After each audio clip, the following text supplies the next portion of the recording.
Greetings! The Internet Download Manager is widely used for downloading various types of files and videos. This video explains the installation process of IDM. To download the IDM installer, go to the official site. Download the setup.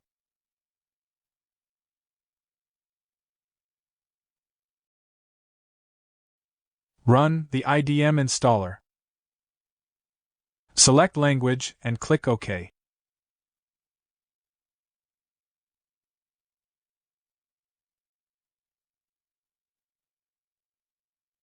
Click Next to initiate the installation process. Accept license terms. Keep the installation folder location and icon creation unchanged. Press Next. Press Finish to end.